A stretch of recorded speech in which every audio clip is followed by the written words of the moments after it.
Welcome to the 1696 Thomas Massey House, a superb example of an early Pennsylvania farmhouse and a memorial to our early Pennsylvania settlers. Some of the architectural features at the front of the house are Flemish bond brickwork. Looking at the gable end, there's the same pattern with the addition of the diamond-shaped diaper at its peak. The kitchen gardens on the backside of the house are carefully attended by our colonial garden historian and represent a kitchen garden as it would have been in the early 18th century. Entering the house through the front door, we proceed to the room on the right. This is the first floor of the earliest section of the house, built by Thomas Massey in 1696. It is considered the post-medieval style of architecture. The summer beam in the ceiling is the main support of this section of the house, and is a feature that remains from the original structure. The casement windows, although not original, were restored based on architectural evidence discovered through the restoration of the house. The gate leg table, located in the middle of the room, is of the William and Mary style, as are the other furnishings. The room is very plain. No curtains, pictures, or other decorations, which is purposefully in keeping with the early Quaker belief, discouraging vanity. We now enter the middle section, which was built in 1731 by Thomas's son, Mordecai Massey. With the passing of Thomas in 1708, his 300-acre plantation became his son's property. Mordecai married a woman named Rebecca Rhodes and built this section of the house. It was built in the Georgian style of architecture.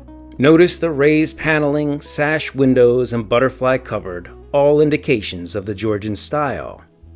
The box window staircase leads to the second floor, where we turn left and enter the oldest section of the house.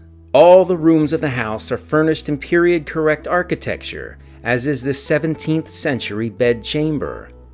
The two beds are late 17th century or early 18th century construction, and the Pennsylvania daybed and the dower chest are of the William and Mary style.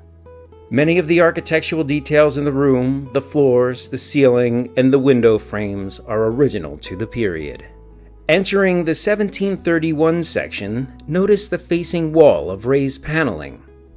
This is one of the original features of the house, and it's unique as it has never had any paint or oil applied to the surface.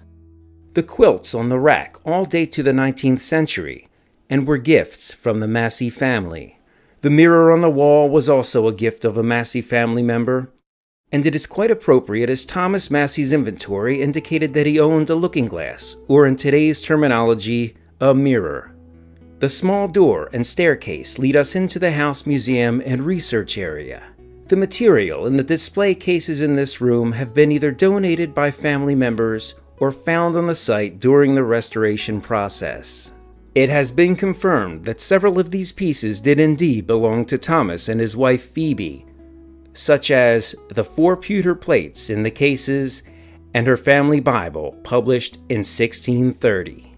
Other interesting items in the display cases include pieces of glass from the original brick end casement windows, glass bottles found during the restoration process, and a child's shoe found in the wall of the early section of the house, as it was a Northern European custom to bring good luck if you put a child's shoe in the wall. The fabric items in the display cases were donated to the Massey House by the Massey family descendants and originally belonged to Thomas and Phoebe Massey's granddaughter, Phoebe Massey Miller. Going down the stairs, we enter the 19th century kitchen. This part of the house was constructed in the 19th century and is known as the Federal style of architecture. The large fireplace with its beehive oven is still used by our volunteers for our living history programs. Many of the various kitchen tools, such as the crane and trammel holding the large frying pan, date back to the mid-19th century period. Other period kitchen tools are the toaster, the spider pan, and the tin roasting oven. Thank you so much for joining us on this brief tour presentation of the Thomas Massey House. For those of you with questions, please feel free to ask one of our tour guides or contact us at 610-353-3644